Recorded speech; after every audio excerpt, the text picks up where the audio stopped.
ઉત્તરાખંડની જેમ ગુજરાતમાં પણ યુનિફોર્મ સિવિલ કોડ લાગુ કરવા માટે આજે મુખ્યમંત્રી શ્રી દ્વારા એક કમિટીની રચના કરવામાં આવી છે। ત્યારે ગુજરાતમાં 15% આદિવાસી સમાજ વસે છે।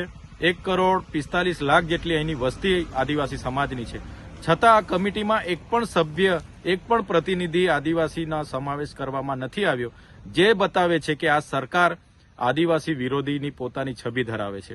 સાથે સાથે યુનિફોર્મ સિવિલ કોડ લાગુ થવાથી જે આદિવાસીઓના આદિ અનાદિ કાળથી જે પરંપરાઓ, જે રીત રિવાજો, જે રૂઢિઓ ચાલી આવે છે, જે છીનવાઈ જશે। આજે પણ અમારા સમાજમાં કોઈ પણ દીકરા દીકરી પુખ્ત વયના ભાગી જાય છે, સમાજનો પંચ બેહીને એને માન્યતા મળે છે। કોઈ વિધવા કે વિધુરને પુનઃ લગ્નની માન્યતા મળે છે, બહુપત્નીત્વને માન્યતા મળે છે, કોઈનો મન મેળાપ નથી થતો એને છૂટાછેડાની પણ માન્યતા મળે છે, કોઈને દીકરી છે એના ઘર જમાઈ કરીને એને ઉત્તરાધિકારી નક્કી કરવાની પણ માન્યતા અમારા સમાજમાં મળે છે। ત્યારે આ યુસીસી લાગુ થવાથી આ સમગ્ર બાબતો નષ્ટ થઈ જશે।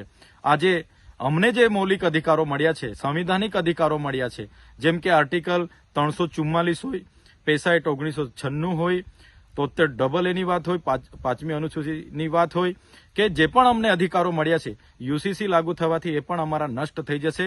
જળ જંગલ જમીન પરના અમારા અધિકારો, ખનિજો પરના અધિકારો, વન અધિકાર અધિનિયમ 2006ના અધિકારો પણ આ યુસીસી લાગુ થવાથી અમારા નષ્ટ થઈ જવાના છે। ત્યારે અમે ગુજરાત સરકારને કહેવા માંગીએ છીએ, યુસીસીમાંથી આદિવાસી સમાજને બાદ રાખવામાં આવે એવી અમારી સ્પષ્ટ માંગણી છે। અને જો યુસીસીમાં આદિવાસી સમાજને સમાવવામાં આવશે તો આવનારા દિવસોમાં સરકાર સામે અમે ખૂબ મોટું આંદોલન લઈને ઉતરીશું અને અમારા અધિકારો, અમારો અસ્તિત્વ, અમારી સંસ્કૃતિને બચાવવા અમારે સડકથી લઈને સદન સુધી સરકાર સામે અમે લડીશું। અમે સરકારને સ્પષ્ટ કહેવા માંગીએ છીએ, અમે આદિ અનાદિ કાળથી વસનારા અમે મૂળ માલિકો છે।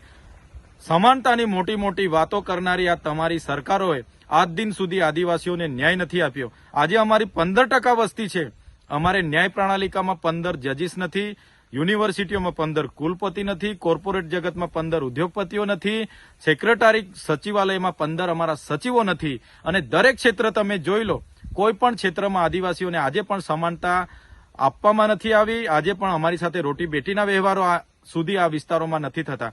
ત્યારે કયા સમાનતાની વાતો કરવામાં આવે છે? એટલે અમે યુનિફોર્મ સિવિલ કોડનો સખત વિરોધ કરીએ છીએ। આવનારા દિવસોમાં ગુજરાતનો તમામ આદિવાસી સમુદાય રોડ પર પણ ઉતરશે અને વિધાનસભાનો પણ ઘેરાવો કરશે। જો સરકાર યુસીસીમાં આદિવાસીઓનો સમાવેશ કરશે તો આવનારા દિવસોમાં સમગ્ર ગુજરાતનો આદિવાસી સમાજ રોડ પર હશે, એ અમે જણાવી દઈએ છીએ।